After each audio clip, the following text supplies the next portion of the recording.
السلام علیکم ورحمۃ اللہ وبرکاتہ وبہ نستعین والصلاة والسلام علی سید الانبیاء والمرسلین اما بعد فاعوذ باللہ من الشیطان الرجیم بسم اللہ الرحمن الرحیم وما خلقت الجن والانس الا ليعبدون وقال الله تبارك وتعالى في موضع آخر اقرأ باسم ربك الذي خلق خلق الإنسان من علق وقال النبي صلى الله عليه وسلم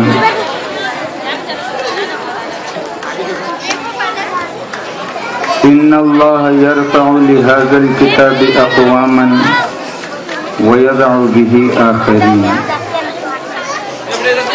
ولقد أحسن القائل جهال مال فإن المال يطني عن قريب. حکم دیا کہ میں مدرسہ فیض القرآن کے سالانہ جلسے میں پہنچ کر آپ سے کچھ مفید باتیں جو آپ کے لیے بھی فائدہ مند ہو اور میرے لیے بھی نفع رسانی کے سبب ہو بیان کروں.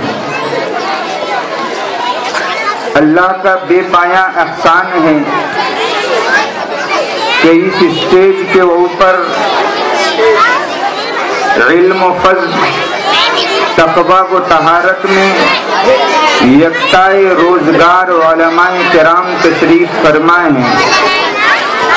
بالخصوص آج کے اس جلسے کے صدر عالی قدر نامور عالم دین بافیض عالم دین حضرت مولانا عبدالرؤوف صاحب حفظہ اللہ ورا بھی یہاں تشریف فرمائے ہیں. اسی طریقے سے برادر مکرم حضرت مولانا محمد عارف صاحب رحمانی بھی یہاں تشریف فرمائے ہیں. آل انڈیا مسلم پرسنل لا بورڈ کے دارالقضاء کے نائب قاضی مفتی یوسف صاحب بھی یہاں تشریف فرمائے ہیں. اور ان کے علاوہ اس مدرسے کے صدر راجہ بھیا صاحب اور بہت ہی مکرم و محترم لیاقت علی یاسر صاحب بھی یہاں تشریف فرمائے ہیں. میں ان تمام حضرات کی موجودگی میں بڑی ذمہ داری کے ساتھ چند باتیں آپ کے سامنے کرنا چاہتا ہوں. میں بچوں سے گزارش کرتا ہوں بیٹے تھوڑی دیر خاموش ہو جاؤ. دیکھو ضابطہ یہ ہے کہ ہم نے آپ کا پروگرام اطمینان سے سنا ہے تو کم از کم اتنی ہی رعایت آپ ہمارے ساتھ بھی کر لیں.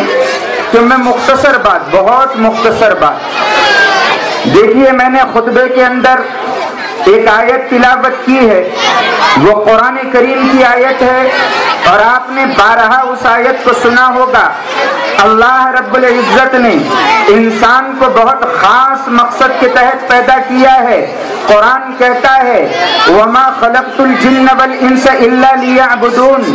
اللہ نے انسان اور جنات کو اپنی عبادت کے لیے پیدا کیا ہے. امام نووی رحمت اللہ علیہ نے اس آیت کی تفسیر میں لکھا ہے هَذَا تَصْرِيحٌ بِأَنَّهُمْ خُلِقُوا لِلْعِبَادَةِ فَحَقٌّ عَلَيْهِمُ الْإِعْتِنَاءُ بِمَا خُلِقُوا لَهُ وَالْإِعْرَاضُ عَنْ حُظُوظِ الدُّنْيَا بِالزُّهَادَةِ فَإِنَّهَا دَارُ نَفَادٍ لَا مَحَلُّ إِخْلَادٍ وَمَرْكَبُ عُبُورٍ لَا مَنْزِلُ حُبُورٍ وَمَشْرَعُ انْفِصَامٍ لَا موطن دوام فلهذا كان الأيقاظ من آلهة هم العباد وأعقل الناس فيها هم الزهاد.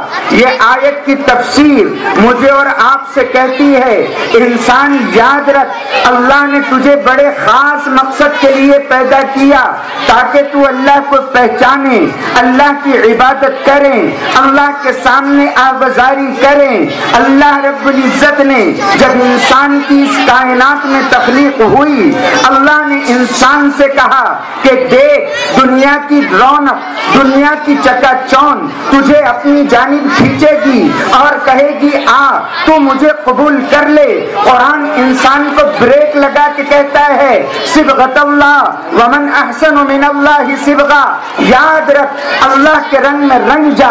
اللہ کے رنگ سے بہترین رنگ کون سا ہے؟ اللہ کا رنگ کیا ہے؟ میں آپ کو مختصراً سمجھاؤں، اللہ کے رسول کی زندگی وہ یہ زندگی ہے جس پر ہم ہماری حیات کو اگر قربان کر دیں تو ہماری دنیا بھی منور، ہماری آخرت بھی روشن۔ اگر ہم اس زندگی کو اپنے لیے حرز جاں بنائیں، اللہ دنیا کے اندر بھی ترقی عطا کرے گا اور آخرت کی کامرانی، کامیابی، نیکی و نیک نامی ہمارا مقدر بنے گی۔ قرآن کہتا ہے لقد کان لکم فی رسول اللہ اسوۃ حسنہ، جاننا کے رہنے والے مسلمانوں، اگر تمہارے لیے کسی کی زندگی بہترین نمونہ ہے وہ محمد عربی صلی اللہ علیہ وسلم کی زندگی ہے۔ اللہ کے رسول کی زندگی آپ کے اور میرے لیے بہترین نمونہ ہے۔ اسی وجہ سے علماء نے ایک خاص مقام پر ایک بات کو لکھا ہے کہ انسان کا جو یہ دل ہے، یہ دل حق بات کو فوراً قبول کرتا ہے اور غلط بات کو فوراً رد کر دیتا ہے۔ انسان کا دل حق بات کو قبول کرتا ہے اور غلط بات کو فوراً رد کر دیتا ہے۔ اسی وجہ سے عربی کا محاورہ ہے استفتی قلبک فإن القلب کا خیر مفتی، تیرے دل سے سوال کر، تیرا دل بہترین مفتی ہے۔ اگر تو کسی کا مال غصب کر لے گا، اگر تو کسی کا مال لے لے گا، اگر تجھے کہیں پر مال مل جائے گا، لوگ تجھ سے سوال کریں گے بتا یہ مال کہاں سے آیا، ان کے پاس کوئی گواہ نہیں، تیرا دل تجھ سے سرگوشیاں کرے گا۔ خبردار یہاں کا 1 روپیہ مت لینا، اللہ کے پاس تجھے جواب دینا پڑے گا۔ اسی وجہ سے علماء نے دل کی حالت کو بیان کیا ہے کہ اللہ نے اس دل کو بہت خاص بنایا ہے۔ اللہ رب العزت نے جس مٹی سے نبیوں کے جسم کو بنایا ہے، اس مٹی سے اللہ نے میرے اور آپ کے دل کو بنایا ہے، قلب کو بنایا ہے۔ اور اللہ نے نبیوں کے قلوب کو جس مٹی سے بنایا ہے، علماء نے لکھا ہے کہ اس مٹی سے اللہ نے محمد عربی صلی اللہ علیہ وسلم کے جسم اطہر کو بنایا ہے۔ اتنے پاک نبی اللہ رب العزت نے مجھے اور آپ کو عطا کیے، وہ نبی جو ہر وقت مجھ سے اور آپ سے وفا کر گیا، اس نے زندگی گزارنے کا طریقہ، قرینہ، سلیقہ مجھے اور آپ کو سکھایا، ایک ایک چیز مجھے اور آپ کو بتلایا۔ اللہ کے رسول نے بچوں کے متعلق بھی مجھے اور آپ کو آگاہ کیا اور آپ نے کہا خبردار یہ بچے آخرت کی کھیتی ہے، ان کی تربیت کرنا، اولاد کو دنیا کا ذریعہ مت سمجھنا، اولاد کو آخرت کا ذریعہ سمجھنا۔ اگر تم نے اولاد کو آخرت کا ذریعہ سمجھا اور ان کی تربیت کی تو تمہاری دنیا بھی خوشگوار گزرے گی اور آخرت بھی خوشگوار گزرے گی۔ لیکن آج مسئلہ کیا ہو گیا کہ ہم اور آپ اولاد کی تربیت پر بہت کم وقت لگاتے ہیں۔ والد کا کام کیا ہوتا ہے؟ صبح گھر سے نکل جاتا ہے، محنت مشقت کر کے روزی تلاش کر کے لاتا ہے، اور والدہ کا کیا کام ہے؟ وہ گھر گھرستی کے کام دیکھتی ہے، اور اگر فارغ وقت مل جائے تو ٹی وی کے سامنے ماں اہل و عیال سب تشریف رکھ کے کسی نہ کسی پروگرام کو دیکھتے ہیں۔ کیا آپ کو یہ احساس نہیں ہوتا کہ اولاد جو اللہ کی قیمتی نعمت، ہم اس کو ضائع کر رہے ہیں؟ اللہ نے قرآن میں کہا لَإِن شَكَرْتُمْ لَأَزِدَنَّكُمْ وَلَإِن كَفَرْتُمْ إِنَّ عَذَابِي لَشَدِيدٌ۔ تم بے برکتی کا شکار ہوں گے، تم بیماریوں کا شکار ہوں گے، تم قلاشی کا شکار ہوں گے، تم محتاجی کا شکار ہوں گے۔ یہ تمام چیزیں کیوں ہیں؟ اللہ نے نعمت دی، تم نے اس نعمت کی ناقدری کی۔ کبھی کبھار والدین یہ سوچے تو صحیح کہ آقا مدنی صلی اللہ علیہ وسلم کا بچوں کے ساتھ کیا معاملہ تھا۔ تاریخ کی کتابوں میں، سیرت کی کتابوں میں لکھا ہے کہ آپ صلی اللہ علیہ وسلم جب سفر سے واپس آیا کرتے تھے تو اپنی بیٹی لخت جگر فاطمہ کے لیے کھجور اور اس قسم کے تحفے لایا کرتے تھے۔ آپ کے متعلق لکھا ہے کہ آپ بچوں سے بڑا مزاح فرمایا کرتے تھے، بچوں سے سختی نہیں کرتے تھے، محبت، الفت، مودت کا معاملہ کیا کرتے تھے۔ وہ چیز اٹھاتے اور بچے کو عنایت کرتے۔ ایک مرتبہ آپ صلی اللہ علیہ وسلم مسجد نبوی میں تشریف فرما ہے، مکہ مکرمہ میں مسجد حرام میں تشریف فرما ہے۔ ایک بچہ دوڑتے ہوئے آپ کے پاس آیا اور قریب آ کے بیٹھ گیا۔ اللہ کے رسول نے پوچھا، بیٹے آپ روتے کیوں ہیں؟ وہ بچہ رو کے کہنے لگا، اللہ کے رسول میں مکہ مکرمہ کا یتیم بچہ ہوں، میں راستے سے آ رہا تھا، ابو جہل کو پتہ چلا کہ میں یتیم ہوں، میرے گھر پر غاصبانہ قبضہ کر لیا اور مجھ سے میرا مال چھین لیا۔ اللہ کے رسول کو اتنا سننا تھا، غضب میں اپنی جگہ سے کھڑے ہو گئے اور کھڑے ہونے کے بعد ابو جہل کے پاس پہنچے۔ وہ مکہ کے سرداروں کے ساتھ بیٹھا ہوا تھا۔ اللہ کے رسول نے کڑک کر کہا، او ابو جہل اس بچے کا مال واپس کر۔ ابو جہل اپنی جگہ سے کھڑا ہوا اور کھڑا ہو کے کہنے لگا کہ جاؤ، میں نے اس بچے کا گھر بھی اس کو دیا اور اس کا مال بھی اس کو دیا۔ اللہ کے رسول نے اس بچے کا ہاتھ پکڑا اور واپس آئے۔ لوگوں نے ابو جہل کو تانا دیا، او ابو جہل تو اللہ کے رسول کا مخالف ہے، تو محمد بن عبداللہ کا دشمن ہے۔ انہوں نے ایک مرتبہ کہا اور تو نے مال کو واپس کر دیا۔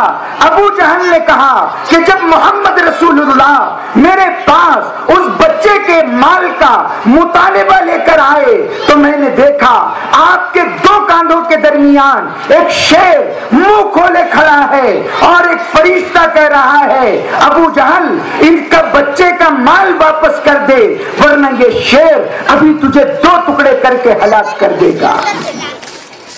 جب کوئی بچے کی مدد کرتا ہے تو یاد رکھیے اللہ کی مدد اس کے ساتھ شامل حال ہو جاتی ہے۔ اس وجہ سے آپ کو اللہ نے بڑا موقع دیا۔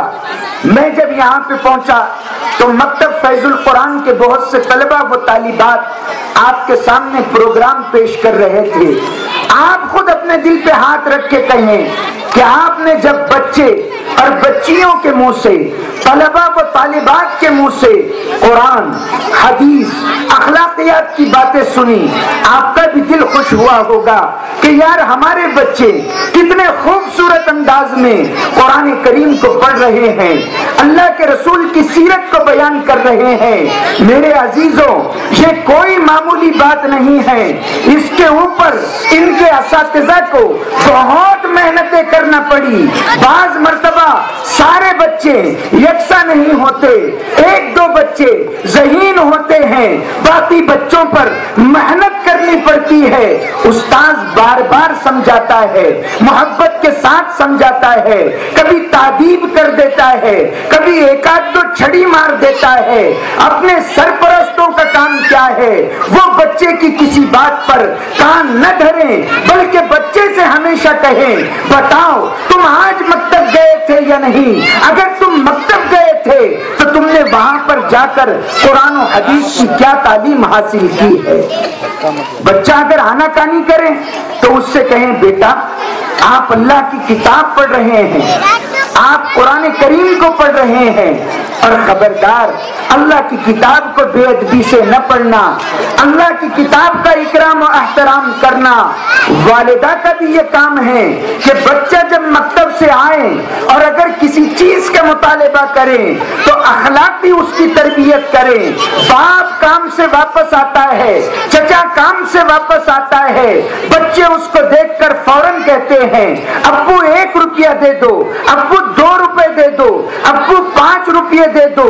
چچا اور باپ کا کام یہ ہے کہ بچے کو اپنے سے قریب کرے اور بڑی محبت کے ساتھ کہیں بیٹا آپ روزانہ مجھ سے 5 روپیے خرچ کے لیے لیتے ہو اور دکان پر جا کر 5 روپیے خرچ کر کے آ جاتے ہو۔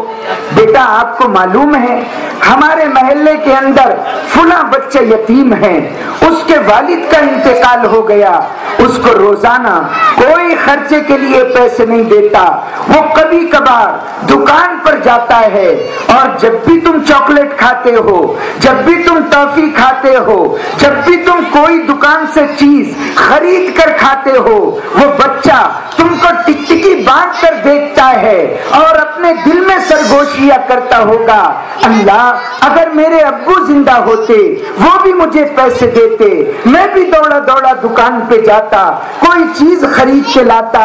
اللہ میرے ابو کا کیا قصور تھا، آپ نے ان کو اپنے پاس بلا لیا۔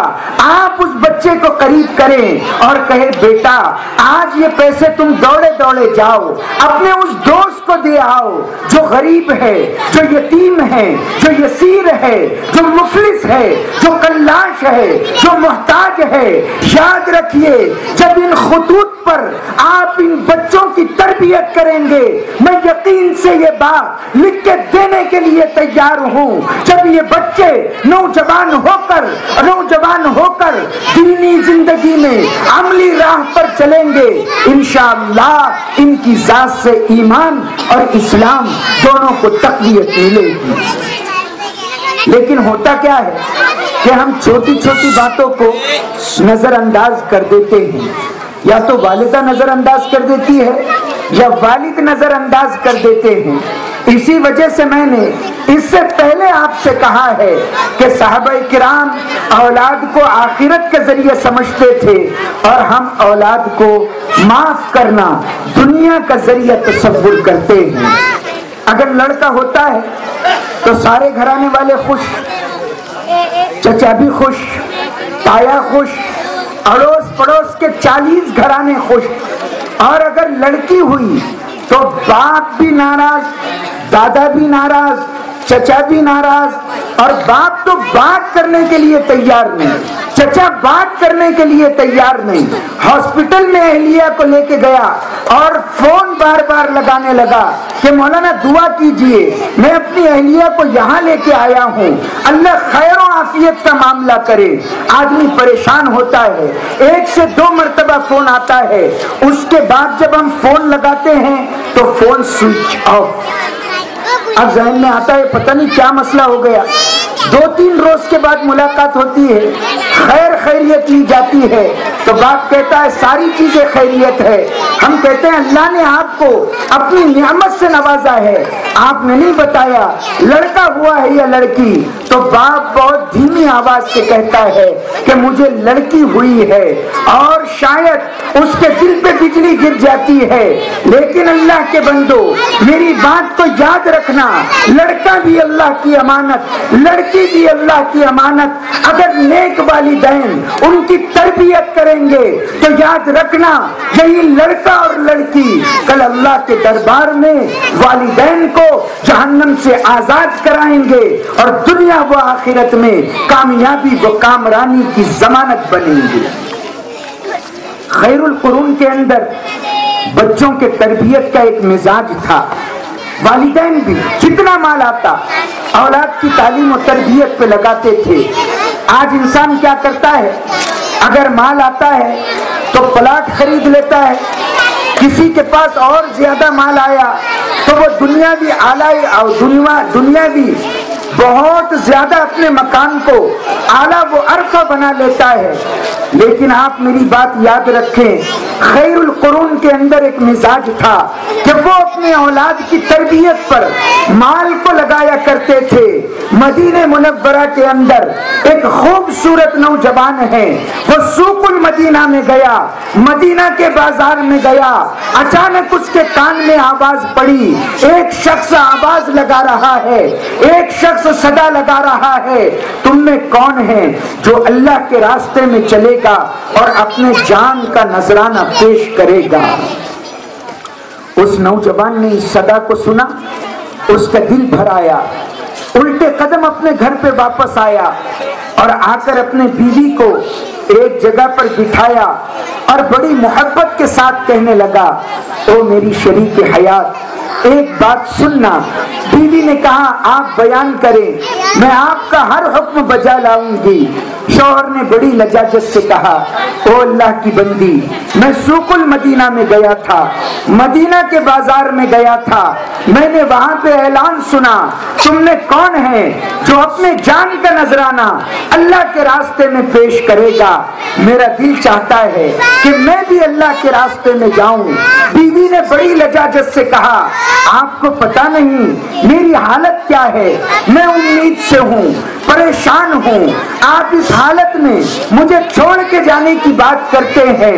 شوہر نے فوراً اپنے بیوی کو دلاسا دیا اور بڑی محبت سے کہا، او اللہ کی بندی، میری بات کو غور سے سن، یہ دنیا کی زندگی چند روزہ ہے، ایک دن تجھے بھی مر جانا ہے، مجھے بھی مر جانا ہے. اگر میں کوئی نیک کام کروں گا اللہ اس میں تیرے اجر کو رکھے گا. بیوی نے اتنا سنا، شوہر کو اجازت دی، جاؤ آپ اللہ کے راستے میں چلے جاؤ.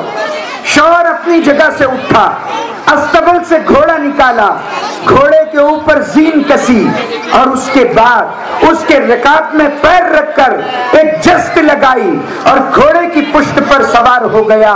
اس نوجوان کا نام فروخ ہے. مدینہ منورہ کے اندر رہنے والا یہ نوجوان فروخ گھوڑے کی پشت پر سوار ہوا اور گھوڑے کو اینٹ لگا دی، اپنے بیوی پر ایک طائرانہ نگاہ ڈالی، اس کو خرچ کے لیے 30,000 اشرفیاں عطا کی اور گھوڑے کو اینٹ لگا کر مدینہ منورہ سے نکل گیا. بیوی نے انتظار کیا، ایک دن نہیں، 2 دن نہیں، 3 دن نہیں، 1 ہفتہ نہیں، 2 ہفتے نہیں، 1 مہینہ نہیں، 2 مہینے نہیں، 1 سال نہیں، 2 سال نہیں، بلکہ زندگی کے 27 سال فروخ اللہ کے راستے میں چلتا رہا. ایک محاذ سے دوسرے محاذ، ایک معرکے سے دوسرے معرکے کو سر کرتا رہا. 27 سال اس نے اپنے زندگی کے اللہ کے راستے میں لگا دیے. اب اس کو خیال آیا، فروخ تو نوجوان تھا جب مدینہ منورہ سے چلا تھا، اب تیری گرفت گھوڑے کے اوپر کمزور پڑ چکی ہے. فروخ ایک زمانہ تھا تیری بصارت و بصیرت میں قوت تھی، آج ایک زمانہ ہے تیری آنکھوں کی بینائی کمزور ہو چکی ہے. فروخ ایک زمانہ تھا تو اگر گھوڑے کی پشت پر بیٹھتا تو گھوڑا تیرے وزن سے دہل جاتا. فروخ آج ایک زمانہ ہے کہ گھوڑا تجھے کاغذ کی طرح، کاغذ کے ایک پرزے کی طرح اپنے پشت پر بٹھائے اڑائے لیے پھرتا ہے. فروخ نے سوچا چلو اب مدینہ واپس چلیں. 27 سال کے بعد ایک نوجوان فروخ جو 27 سال پہلے چلا تھا، اب 27 سال کے بعد مدینہ منورہ اپنے گھر واپس آ رہا ہے. مدینہ کے مضافات میں آیا تو فروخ کے دل نے اس سے کہا ہوگا، فروخ تو جب گھر چھوڑ کے چلا تھا تیری اہلیہ امید سے تھی، پتہ نہیں اللہ نے تجھے لڑکی عطا کی ہوگی یا لڑکا دیا ہوگا. فروخ کا دل اس سے کہنے لگا، فروخ پتہ نہیں بچہ پیدا ہونے کے بعد زندہ ہوگا یا اللہ کو پیارا ہو چکا ہوگا. اچانک اس کا دل اس کو کچوکا لگاتا اور کہتا، فروخ تیری بیوی حیات ہوگی یا اللہ کے پاس چلی گئی ہوگی. اچانک اس کا دل لاتا اور کہتا فروخ تیرا گھر محل کا نمونہ ہوگا یا گلشن کا نمونہ ہوگا یا 27 سال میں وہ کھنڈر بن چکا ہوگا. ہزاروں خیالات فروخ کے دل میں اٹھتے ہیں اور بیٹھ جاتے ہیں. فروخ اپنے گھوڑے کو آہستہ چلاتے چلاتے چلاتے اپنے مکان کے قریب پہنچا. فروخ نے دیکھا اس کے گھر کے دروازے سے ایک نوجوان نکل رہا ہے. عربی غیرت اور حمیت پھڑک اٹھی. فروخ گھوڑے سے کودا اور اپنا نیزہ نکالا اور اس نوجوان کی طرف بڑھا کے کہنے لگا او نوجوان یہ مکان میرا تھا تو کیوں اندر داخل ہوا؟ وہ نوجوان کہنے لگا بڑے میاں آپ پاگل تو نہیں ہو گئے؟ میں یہاں پر 27 سال سے رہتا ہوں اور آپ کہہ رہے ہیں یہ مکان آپ کا ہے. فروخ نے نوجوان کے گریبان کو پکڑ لیا. اچانک اس نوجوان کی اور فروخ کی توتو میں کی آواز بلند ہو گئی. فروخ کی اہلیہ چھت کے اوپر بیٹھی ہوئی تھی. 27 سال کے بعد اپنے شوہر کی آواز کان میں پڑی تو زور سے آواز لگائی بیٹا ربیہ اپنے آواز کو بلند نہ کرنا. ارے یہ بوڑھا تیرا والد ہے جو 27 سال پہلے مدینہ منورہ سے اللہ کے راستے میں گیا تھا. میں ایک ایک دن ایک ایک رات اس کا انتظار کرتی تھی. جب ہر رات آتی میں سوچا کرتی تھی میرے اللہ میرا شوہر زندہ ہوگا یا وہ اللہ کے پاس چلا گیا ہوگا. اس کی کوئی خبر نہیں آتی. ربیہ خبردار اپنی آواز کو بلند نہ کرنا یہ تیرا باپ فروخ ہے. 27 سال کے بعد بیٹے نے سنا کہ میرے باپ دروازے پہ کھڑے ہیں. اس کا دل بھر آیا. گلے لگا کر پھوٹ پھوٹ کے رویا ہوگا. سوچ رہا ہوگا کہ 27 سال کے بعد جب میں نوجوان ہو گیا آج میرے ابو میرے گھر آئے ہیں. آج میرے والد میرے گھر آئے ہیں. جب میں چھوٹا بچہ تھا مکتب جایا کرتا تھا دوسرے بچوں کو ان کے والد انگلی پکڑ کر لا کے چھوڑا کرتے تھے. میں بھی سوچتا تھا کاش میرے ابو زندہ ہوتے وہ مجھے بھی انگلی پکڑ کر لا کے چھوڑتے. آج میرے ابو آئے ہیں. ربیہ خوش فروخ بھی خوش. فروخ گھر میں آئے.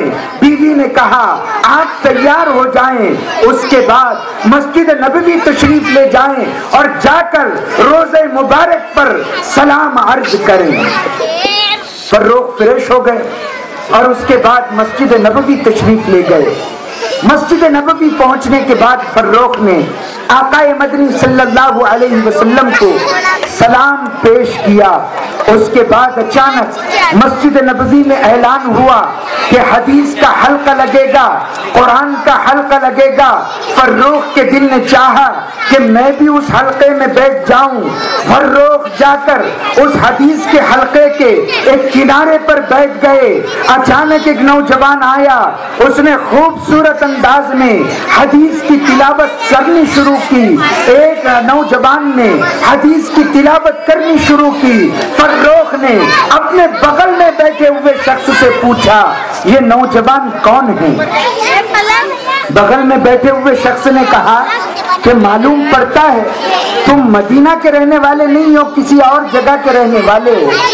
فروخ نے مسکرا کے کہا او اللہ کے بندے رہنے والا مدینہ منورہ کا ہوں لیکن آیا 27 سال کے بعد ہوں اس وجہ سے کسی کو نہیں پہچانتا.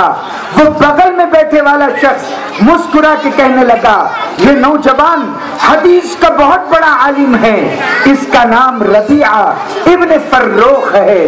فروخ نے جب یہ سنا کہ یہ میرا بیٹا ربیعہ ہے جو مسجد نبوی میں بیٹھ کر حدیث کا درس دے رہا ہے اپنی جگہ سے اٹھا دوڑتے ہوئے اپنے گھر آیا اور بیوی سے آ کے کہنے لگا او میری شریک حیات آج میں میرے بیٹے کی عزت اتنی دیکھ آیا ہوں کہ اس کے قدموں میں بادشاہ کا تاج قربان کیا جا سکتا ہے. بیوی نے لہک کے کہا کہ آپ نے جاتے وقت مجھے 30,000 درہم دیے تھے، میں نے ان 30,000 درہموں کو ربیہ کی تعلیم پر خرچ کیا ہے، اس کے بعد ربیہ کی تعلیم پر خرچ کیا ہے۔ فروخ نے جب یہ جملہ سنا تو کہا فواللہ ما ضیعتہ، اللہ کی قسم تو نے 1 روپیہ بھی ضائع نہیں کیا۔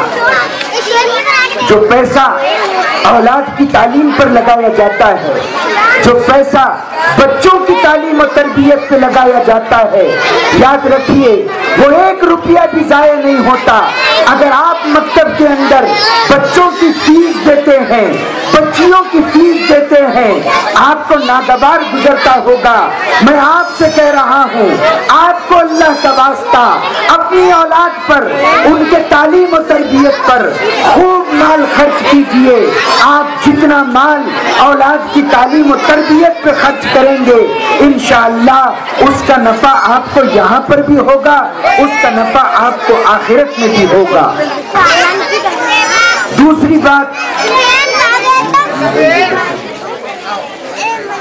بات جو میں آپ کو بطور خاص عرض کرنا چاہتا ہوں وہ بات یہ ہے کہ آپ کے بچے مکتب میں آتے ہیں تو بعض مرتبہ یہ ہوتا ہے کہ مکتب کے اندر اگر بچے آئیں اور واپس گھر پر آ کر کسی طالب علم کی شکایت کریں تو آپ کا فرض بنتا ہے کہ آپ انتظامیہ سے ربط کریں۔ اگر کسی استاذ نے از راہ شفقت، محبت، ہمدردی کے کسی طالب علم کے ساتھ سختی کا برتاؤ کیا تو آپ انتظامیہ سے تعلق کریں۔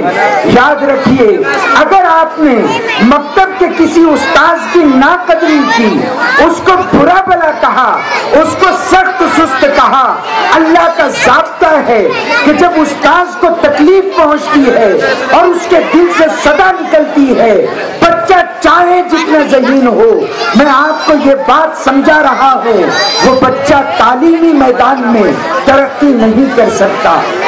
میں آپ کو مختصر سناتا ہوں۔ ملک بھارت کے عظیم خطیب ہیں عطا اللہ شاہ بخاری رحمت اللہ علیہ۔ جب علامہ انور شاہ کشمیری رحمت اللہ علیہ کا انتقال ہو گیا تو عطا اللہ شاہ بخاری رحمت اللہ علیہ یہ دیوبند پہنچے، اور کس وجہ سے پہنچے؟ یہ اپنے استاذ کی قبر اثر پر تشریف لے گئے۔ علامہ انور شاہ کشمیری کے چھوٹے صاحبزادے تھے علامہ انظر شاہ کشمیری رحمت اللہ علیہ۔ علامہ انظر شاہ نے بیان کیا، میری عمر 5 سال کی تھی جب مجھے عطا اللہ شاہ بخاری اپنے ساتھ مزار انوری میں لے کے گئے۔ مزار انوری میں پہنچے، اپنے استاذ کے قبر اثر پر ایصال ثواب کیا، اور اس کے بعد علامہ انور شاہ کشمیری کو، علامہ انظر شاہ کشمیری کو اپنے گود میں اٹھایا، اور گود میں اٹھا کر ایک بیری کے درخت کے نیچے لا کر بٹھایا، اپنے جیب میں ہاتھ ڈالا عطا اللہ شاہ بخاری نے، اور علامہ انظر کے ہاتھ میں کچھ پیسے رکھے۔ انظر شاہ کہتے ہیں میں 5 سال کا چھوٹا بچہ تھا، میں نے ان پیسوں کو واپس کر دیا۔ عطا اللہ شاہ بخاری نے ایک آنکھ کھینچی اور آنکھوں سے آنسوؤں کی لڑی جاری ہو گئی، اور رو کے کہنے لگے انظر ان پیسوں کو لے لے۔ میں نے منع کر دیا، میں نے کہا حضرت بالکل نہیں، مجھے سختی سے کہا انظر ان پیسوں کو لے لے، اور اس کے بعد رو کے کہنے لگے انظر عطا اللہ کے پاس جتنا علم ہے وہ سب انور شاہ کی جوتیوں کا صدقہ ہے۔ اگر عطا اللہ انور شاہ کی جوتیوں کو نہ اٹھاتا تو اللہ عطا اللہ شاہ کو امیر شریعت نہ بناتا۔ اللہ کے بندو، استاذ کی طالب علم کو قدر کرنے لگاؤ۔ اپنے زمانے کا بادشاہ ہے ہارون الرشید، جس کے متعلق کتب تاریخ میں لکھا ہے وَأَصْبَحَتِ الدَّوْلَةُ الْإِسْلَامِيَّةُ فِي عَهْدِهِ لَا تَغِبُ عَنْهَا الشَّمْسُ وَلَا يَتَخَطَّاهَا الْبَرْقُ۔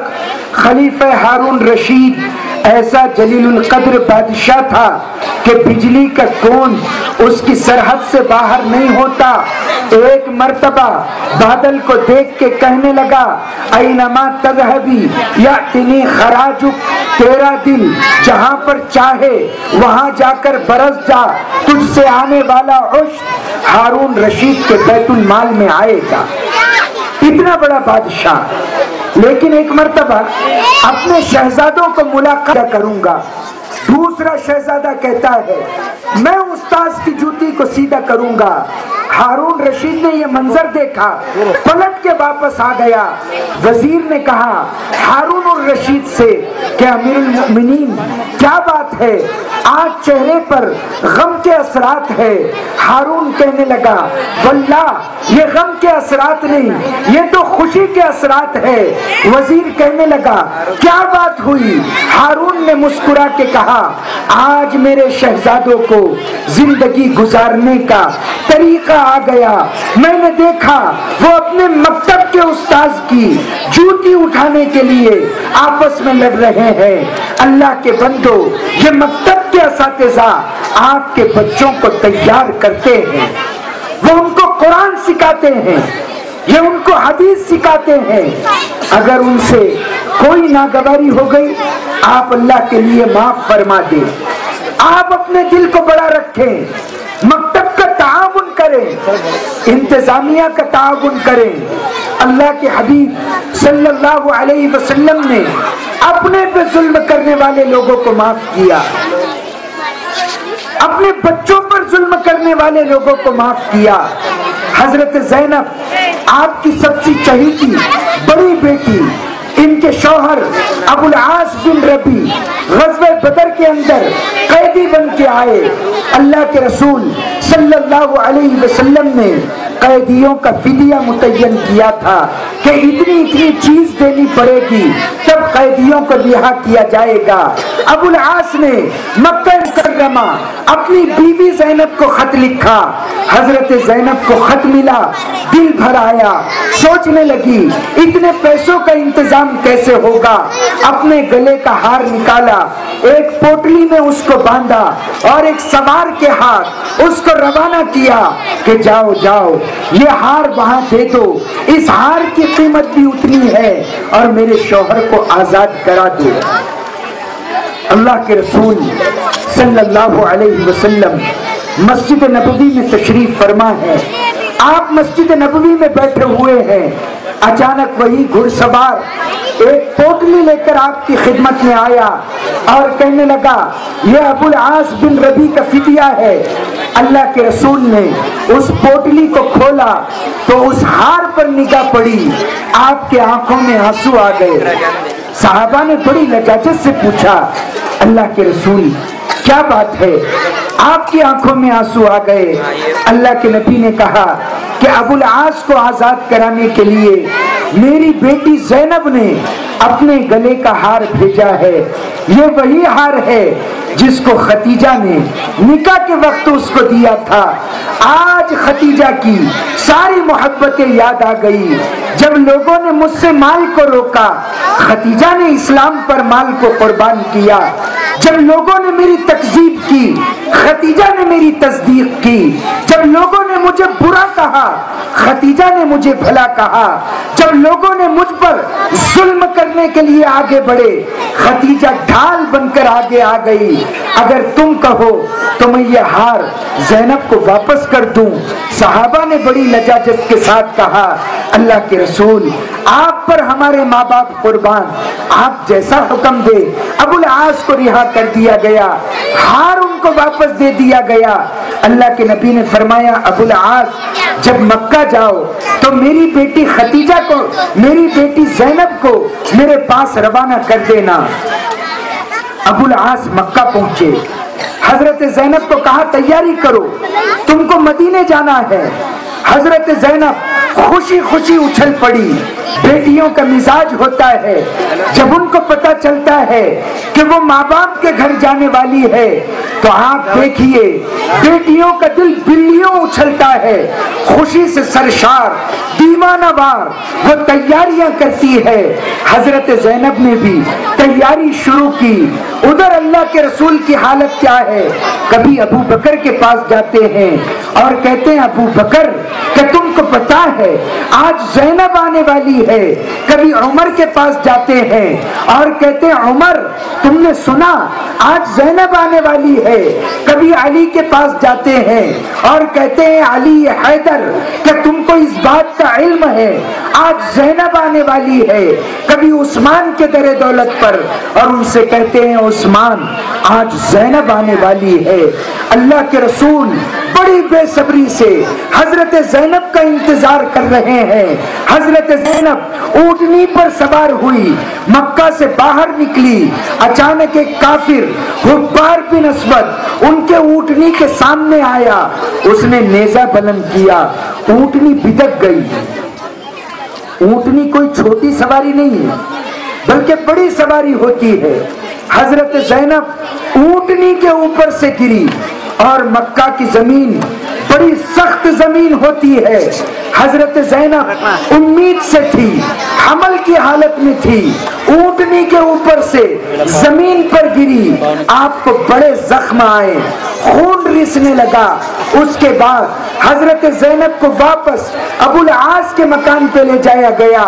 آپ امید سے تھی, امید ضائع ہو گئی.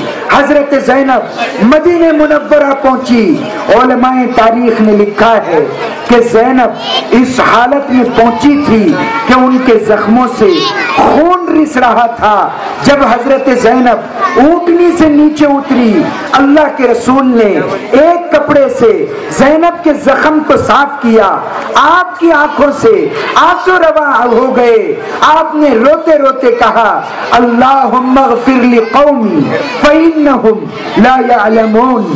میرے اللہ میری قوم کو معاف کرنا, وہ نہیں جانتی وہ کس نبی کے ساتھ ظلم کر رہی ہے.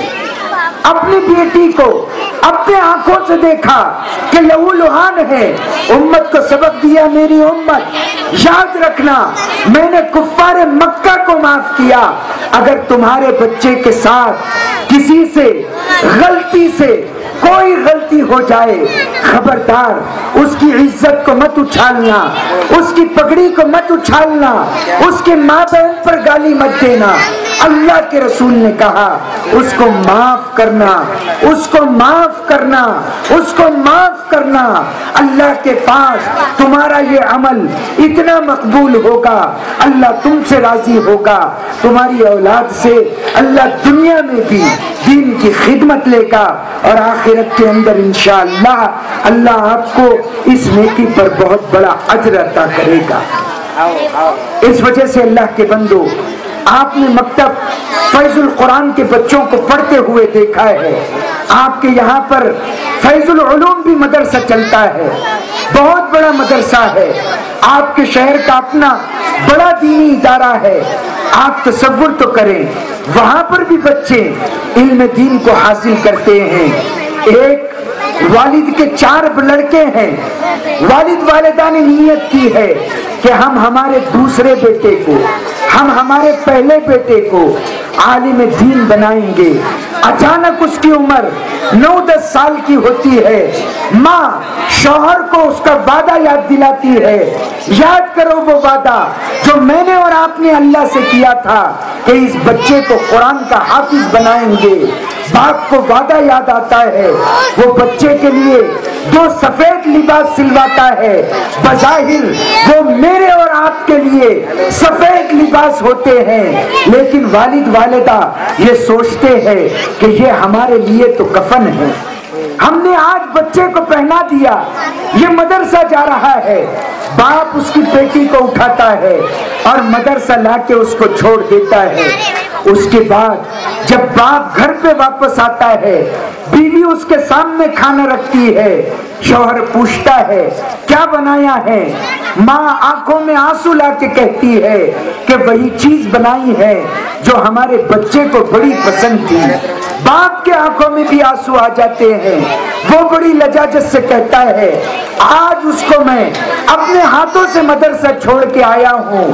جب وہ میرے سامنے مدرسے کے کمرے میں جا رہا تھا، میرا دل بھر کے آ رہا تھا، میرا دل چاہتا تھا بلا کر اس کو سینے سے لگا لوں، لیکن میں نے سوچا میری یہ محبت اس کے ترقی کا روڑا بن جائے گی، میں نے اس کو جانے دیا۔